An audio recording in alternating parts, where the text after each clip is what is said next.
Set 4, they advance to the finals. Oo. And they'll face Benilde. San Pedro is trying to force an extension. A free-for-all in set number 5. Oo, and again, ito sa set number 4 natin, ano, fresh legs. Ito Yeah. players ng Letran. Sari, Makilang, Isar, That's true. Padilla. Nakapagpahinga sila dun sa halos kalahati ng set number 3. And for San Beda, Castillo continues to be on the court for the Lady Red Spiker. She was, like Prince mentioned, one of the catalysts of that San Beda attack in set 3. Vanessa Sari starts us off with an emphatic kill. Buong buo itong atake na ibinigay sa atin ni Vanessa Sari, ano? Kumbaga, full of conviction. That is Sari's 10th point of the match. Heavy swing by Vanet. Here's Isar. Wide on the serve. So that's exactly, of course, what they didn't want, especially after committing 11 errors in set number 3. They don't want to give freebies to San Beda and allow them to gain some confidence. Estrelier. Sari again this time. Blockers were established. D-ball for Judiel. Bachar swings away.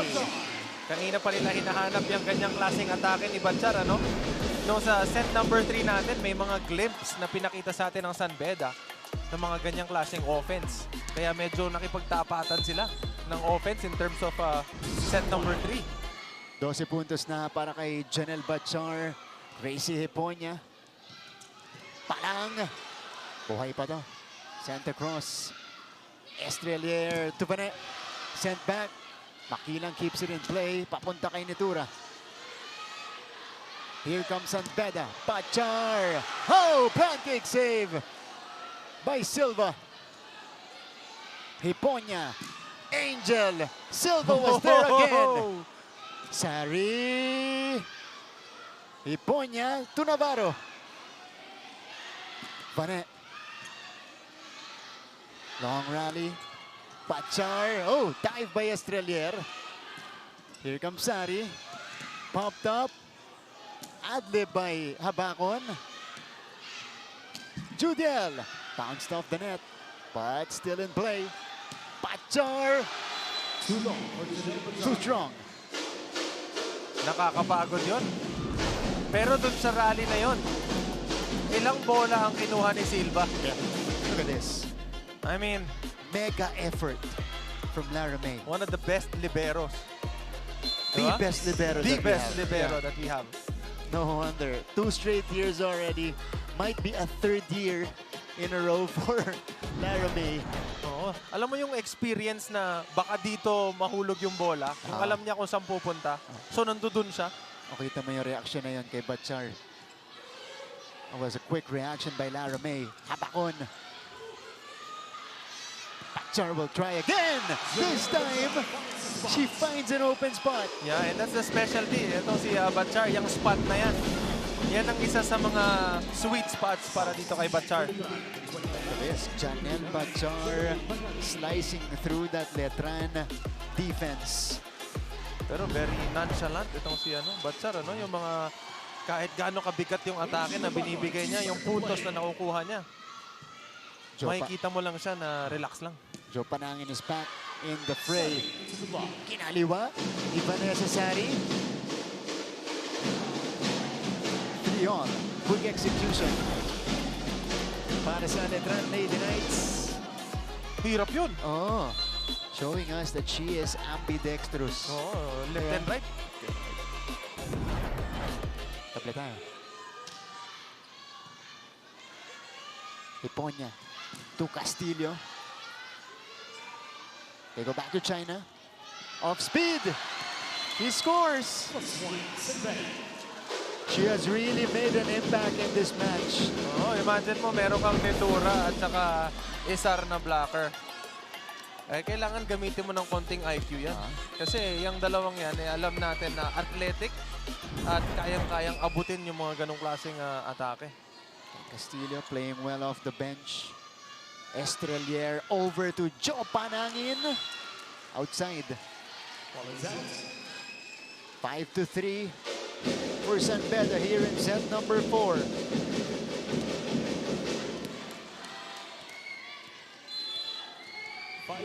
Harry Navarro had 7 points and 4 blocks in game number 2. Sends this one out.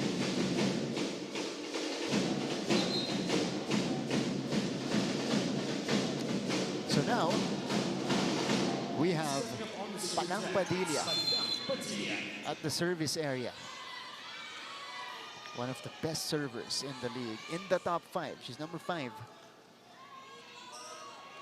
And she always serves it heavy. But a better pickup and response from Habacon. Hiponya. Back to Bachar, who went for the off-speed. That's good adjustment from Janelle. Oh, parehas na play. Parehas na reads. Yeah.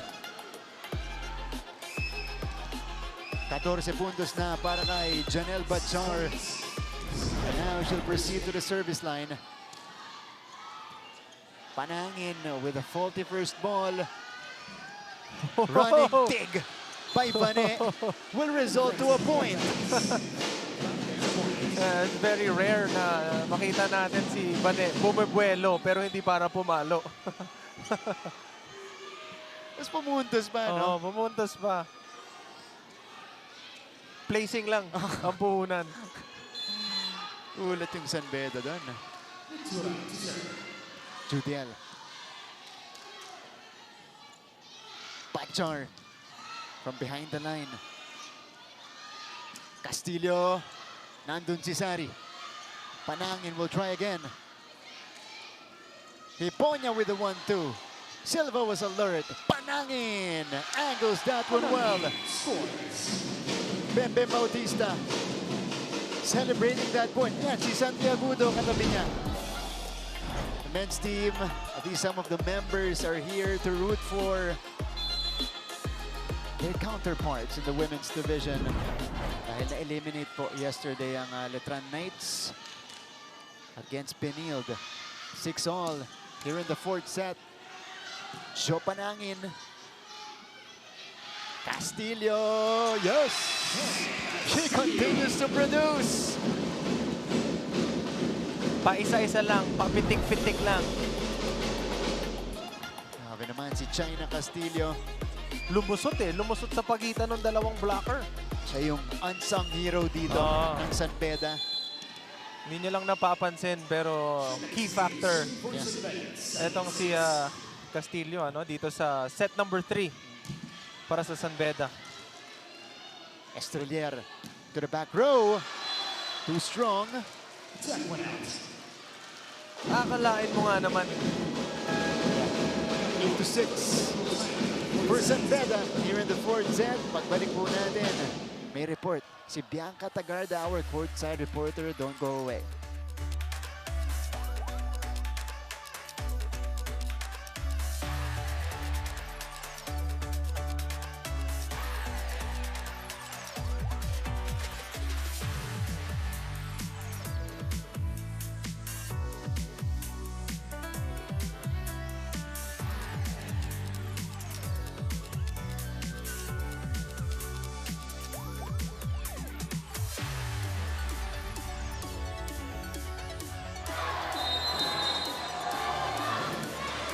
Mga kapuso, semifinals na dito sa NCAA Season 101 Women's Volleyball Tournament at the San Andres Sports Complex.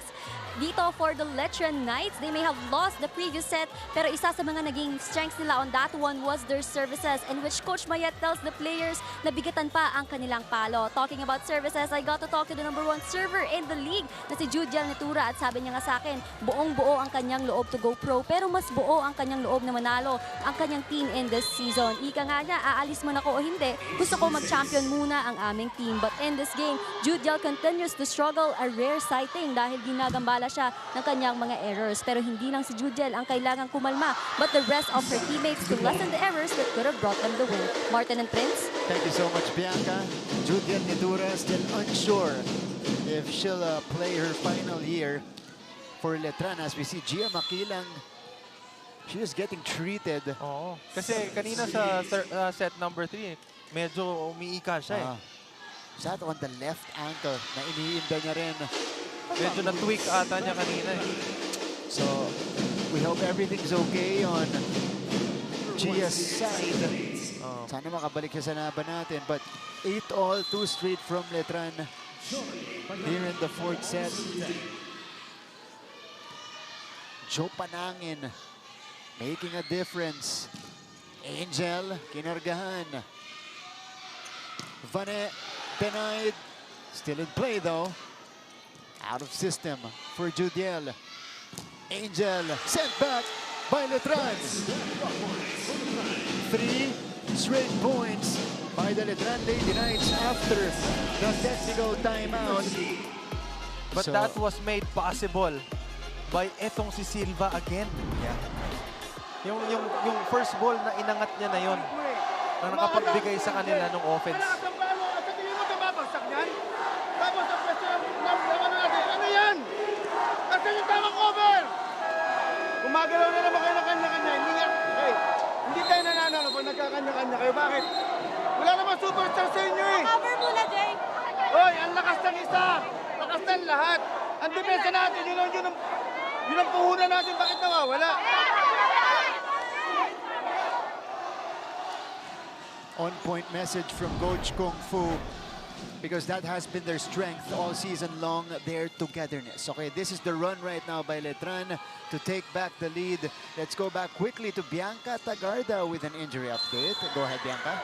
Mga kapuso, quick update on Gia Makilang na panandali ang na-sideline sa laro na ito. As of now, she is being attended by their PT Patrick Marquez at according to him, pinupulikat daw ang kanyang left leg. But as per Mr. Patrick Marquez, she is okay and ready to play after a few minutes. So let's wait and see if Gia will be able to go back on court. Martin and Prince?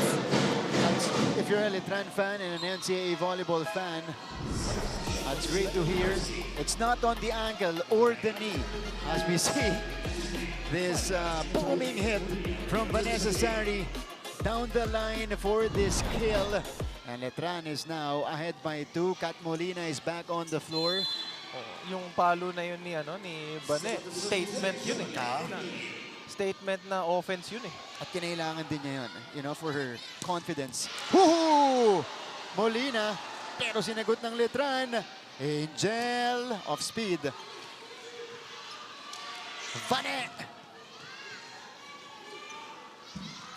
Masyado mababa. Para kay Junyega. 11-8. Letran surges ahead in set 4. For San Beda, you cannot keep this going. Yeah, that touch on Letran. That's one way to stop the run. But damage has already been dealt as we see Father Vic Calvo Jr. OP. Mancom rep of Letran and the man in charge in our volleyball competition this season. That was 5 straight from Letran before the error. Vanessa Sari. Kat Molina. Popped up by Silva. They go now to Judiel. Nandun si Espina. This is a deep return by Angel. Medyo malalim eh. Medyo malalim yung pagkakaset dito. Kailangan niya rin isipin itong ating antena, no? Yeah. 12-9. They have to get back to this game if they still want to extend into 5 sets. Jay Desar to start.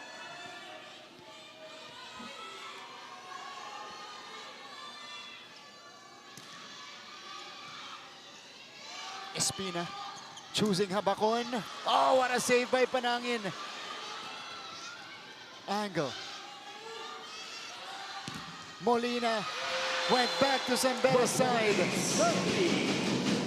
Letran's wall generating the point. Look at the production from Laramie Silva. 35 excellent digs, along with 10 excellent receptions. A double-double by our reigning and two-time best libero in the NCAA in a closeout game. Oo, parang sabi niya, challenge accepted eh. Ako nang bahala, kukunin ko lahat yan. Molina puts it down finally for San Beda. Also Marks, one more thing to take note. Wala pa tayo sa kalahati ng set score. 35 and 10 na siya. That's true. Diba? Marami pa siyang lalaroin dito. Marami pa, mahaba. And she's back now. That's Laramie for you. The vet, again, this is her final year in the NCAA alongside Natalie Estelier and LJ Isar. Sari, long. They're looking for the check. And they will challenge. Was there a block touch?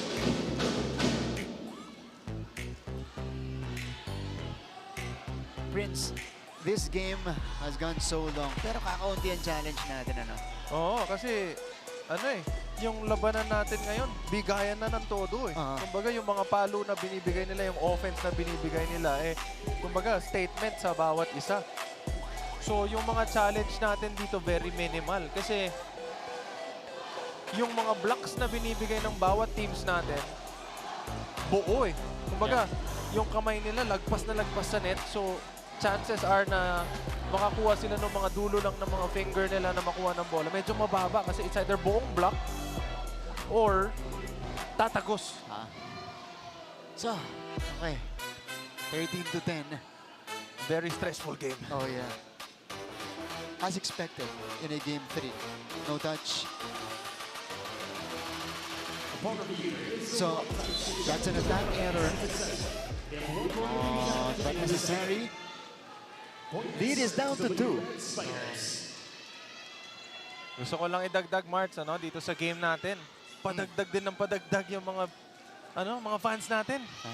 Kanina, saktuhan lang yung tao eh. Ngayon, parang mas lalong napuno. Tama. Yeah. Diba?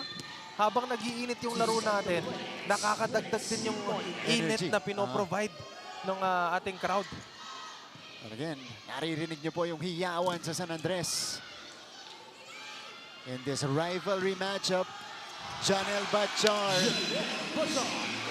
off her rest, delivers the goods. 15 puntos na para kay Bachar, overcoming a slow start today. Kanina, itong si Panangin, sinalo yung palo ni Habakon. Pero sabi ni Bachar, ako naman, saluhin mo naman yung akin. Tatlong sunod. Or no. Lead is down to 1 rather. Vanessa Sari. Yun yung hinahanap na nabawi. 14 to 12 for Letran. Mabigat yung palo na yon.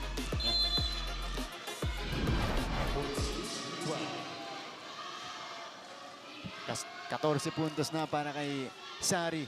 Short serve by Estrelier. Janelle Bachar. Nandun si Nat. Hold on. There will be a mid-rally review. There was a net touch. Apparently on the trunk side, so we'll check this one out. So, bago nagkaroon ng challenge, Martin, nabanggit mo na 40 points itong si Bane, Yan yung nakalagay na puntos niya. Pero yung mga hindi nakikita na stats, isa si Bane dito sa game na to na sumakasalo ng halos lahat ng first ball. Dalawa sila ni Silva. That's true. So, bago pa sila makapag-set ng offense nila, sa kanya dumadaan. Yeah, last time we checked, she already has 10 excellent receptions. And that's So, big. That's big. For an attacker, ha? Exactly. Pantay sila dyan ni Laramie Silva. Ito yung kine-question ng San Beda. Ooh! Downstairs. Meron nga, oo. So it's on Sari. Oh, it's good eye. Good eye. Yeah. Good eye. Galing dito kay Coach Kung Fu and sa staff, syempre. Quick reaction mula sa staff ng San Beda. Isa rin yan sa mga, I think, okay na rule dito sa volleyball natin. Yung mid-rally, pag may nakita kayong mali, pwede mo i-challenge agad. Yeah. Neponia. Estrelier, underhand setup for Judiel Nedura. Etong si Judiel Marks, hinug na eh. Pwede na siya na umakyat dun sa next level. Pwede na yan. Pwede na yan. And again, she made a big jump dyan sa laro niya this year. Isa sa mga nakikita ko na medyo kaparehas ng laro. If not kaparehas, itong si Rondina. Pwede. Ooh! And 16-13 in favor of the Letran Lady Knights. Back after a few reminders.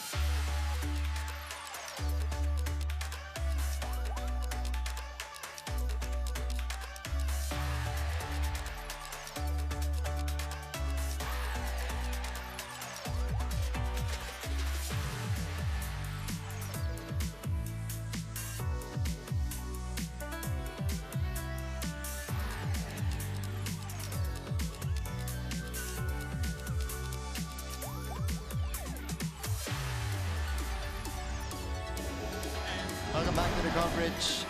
And the finals will begin on April 5. This is Easter Sunday inside the Rizal Memorial Coliseum. So pareho po, game number 1 sa men's and women's divisions ng ating volleyball competition. Wala pa pong nakaset na schedule dahil bukas meron pa tayong game 3 to decide the other finalists in the men's division. Arellano kontra Mapua. This will happen in EAC. Service error after the timeout from Vanessa Sari. So there's still a slight opening here for the San Beda Lady Red Spikers. Mahaba pa. Yeah. Mahaba pa tong set number 4. Terry Navarro. Push by Nitura. Pachar. Good reaction from Bane. Another chance for San Beda here. Panik sila kay Janelle. Shut down this time around.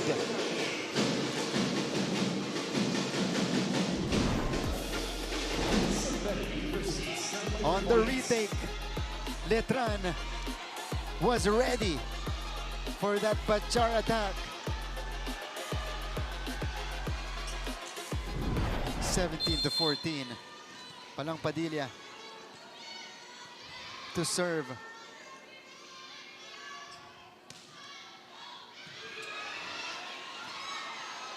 This is a chance ball. Judiel with a swipe out.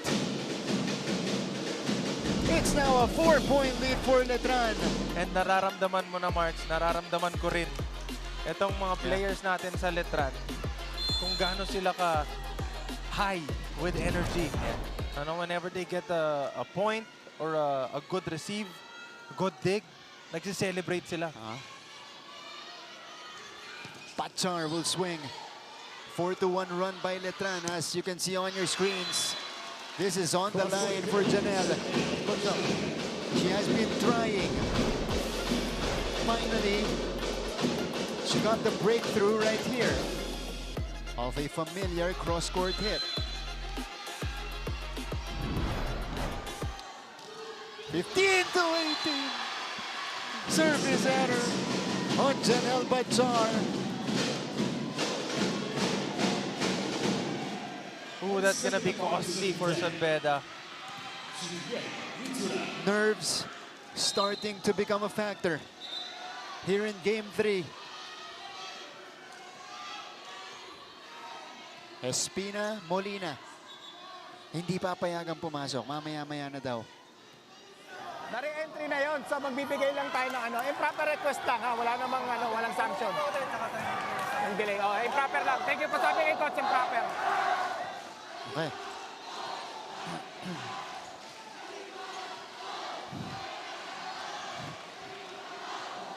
4-point advantage for Letran. The San Beda still have anything left in the tank. We'll find out.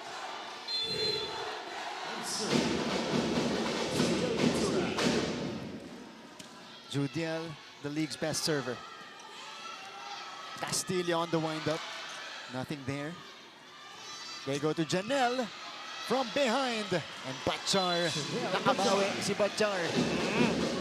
Actually, back-to-back ang puntos ni Batchar.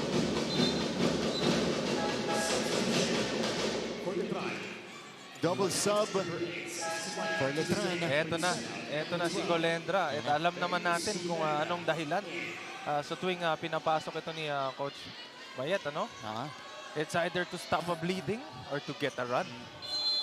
16 serving 19. Castillo. Tumayaw. Tupanangin. Was there a check? Sabi may check daw. Re-review ni Coach Kung Fu. Madjo Panangin. Hindi na matutuloy ang ating challenge.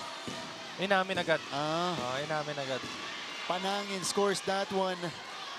And Letran restores the 4-point advantage. Panangin with a pressure-packed serve.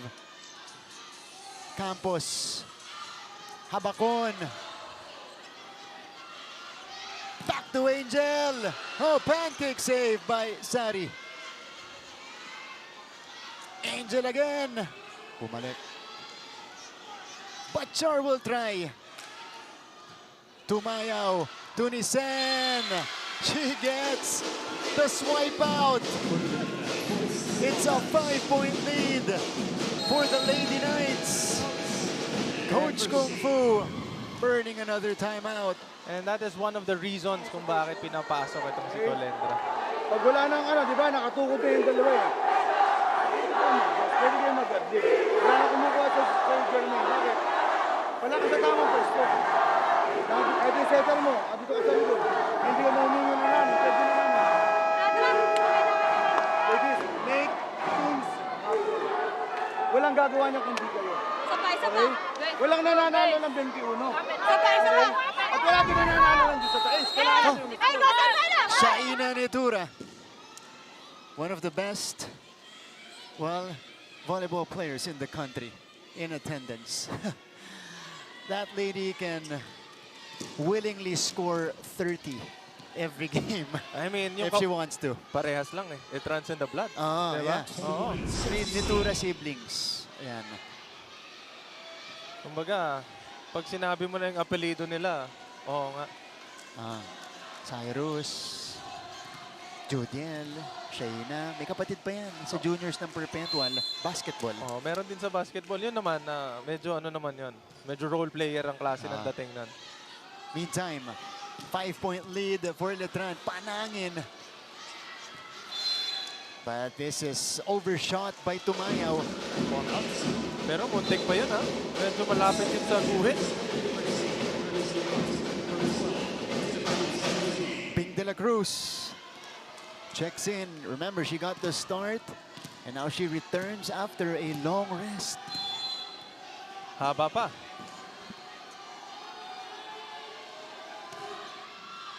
Silva. Not the best first ball, but here's Nisen. Down the line. Cashed in by Golendra. 5 points off the bench. And Letran smells it already. 3 points away from a return to the finals. Nalalapit na. Nararamdaman na nila. Isar.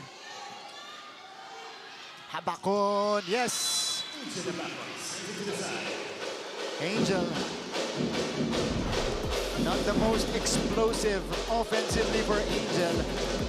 Pero look at the respect Letran is giving Angel. Tatlo yung nilagay nila sa harapan ni Angel.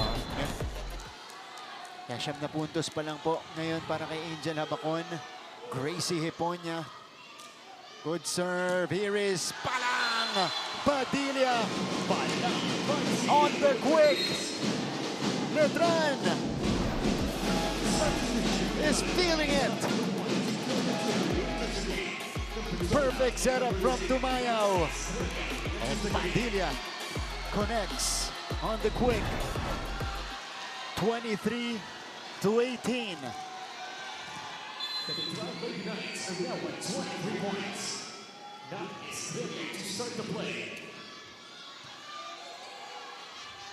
Pachar had to push. Perfectly placed by Janelle. I'll say it as early as now. San Beda cannot commit errors anymore. They gotta be flawless. Yung ganito ka dikit na klase ng laban, kailangan ilaban na nila to. Sari is denied. Estrelier moves to Nitura. Gracie to Bachar. Nandun si Panangin. Nitura. Kill block by Castillo.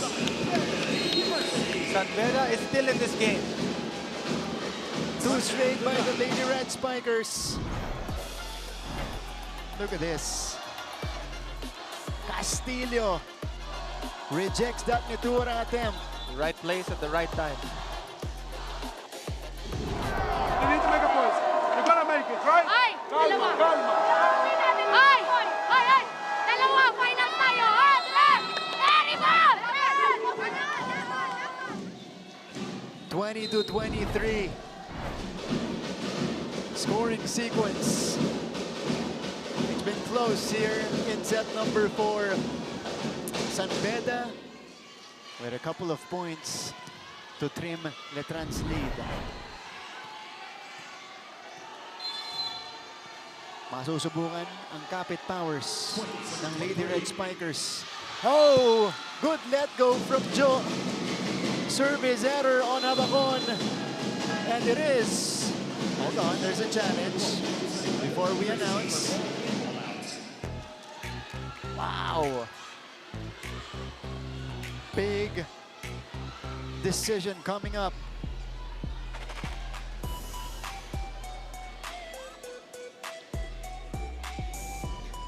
What a match. They've only played 4 sets. Again, game 1, game 2, both 4-setters. Will we have the same here? Finding out in a bit. This is the video in question.